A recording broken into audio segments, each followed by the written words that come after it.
For today's video nga guys, magluluto tayo ng mekos-mekos na adobong manok. It's late na guys, so nagpaitin na ako ng kawali. Paglagay natin ng mantika, antayin natin uminit guys. So una natin ilagay ang ating luya, pampatanggal ng lansa.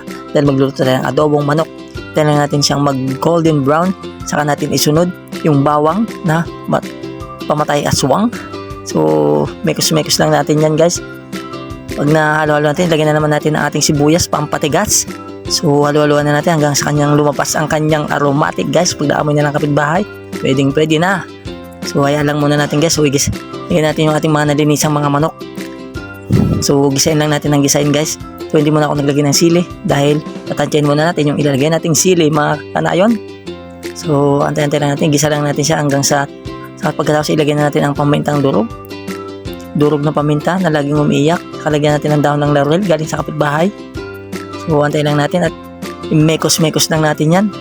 Naglagay na rin natin tayo ng betchin na 1,000 pieces. So napakarami guys. So maglagay din tayo ng chicken cubes na galing sa manok. So ayan, mekos-mekos na natin at halo-haluin lang natin guys.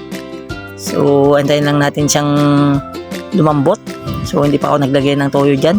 So naglagay pala tayo ng 2 chicken cubes dyan guys para medyo malasa-lasa yung ating mga manok. Dahil yata galing pa to sa farm na malayo. So naglagay ako ng betchin na 1,000 dyan guys ha. Hindi lang nakita. Pero meron yan guys. Hindi pa ako naglagay ng magic. Dahil mamaya magicin niya yung ulam natin at mag-iba ang lasa.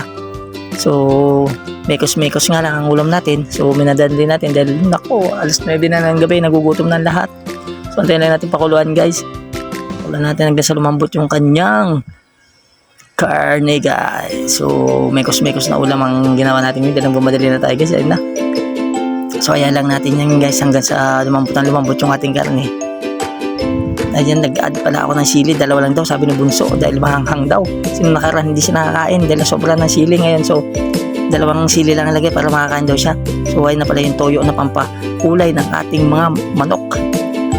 Hindi na makalimutan yung toyo. Baka maging inasiman pa yung ating luto guys.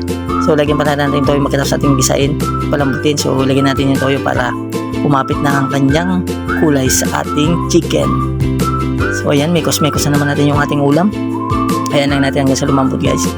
So kahit kulang sa likado, okay lang. Importante mas sarap ang lasa. Dahil nga nagmamadali na tayo at anong oras na. So ayan guys, nagluluko na. Kumukulo na ang ating niluluto guys. So naglagay pa tayo ng ating asukal, pambalansi ng lasa para maglalaban yung tamis, anghang at saka alat. So haluin lang natin guys para kumapit ang kanyang lasa sa ating niluluto. So itong luto natin guys ay mekos-mekos lang. So madali na natin dahil alangan nyo na yung oras. Mag-alas 9 na at nagugutom na ang lahat. Nako, sigurado na naman to. So ayan na guys. So antay lang natin lumambot na dahil mamaya sigurado to. So ayan yung ating ulam guys for today na adobong manok na mekos-mekos. So nag-add pa ng konting toyo dahil hindi pa daw naiitiman. Gusto yata maging puwet ng kaldero yung ating lulutuin, pero hindi naman kasi nga medyo kulang sa alat, kaya dinagdagan niya ng konting toyo para mas lalong lumasa pa. Kahit mekos-mekos lang yung ulam natin, pwede na to. Basta importante may ulam at makakain tayo lahat. So ayan guys, tayo lang natin ba kumulo pa ng konti.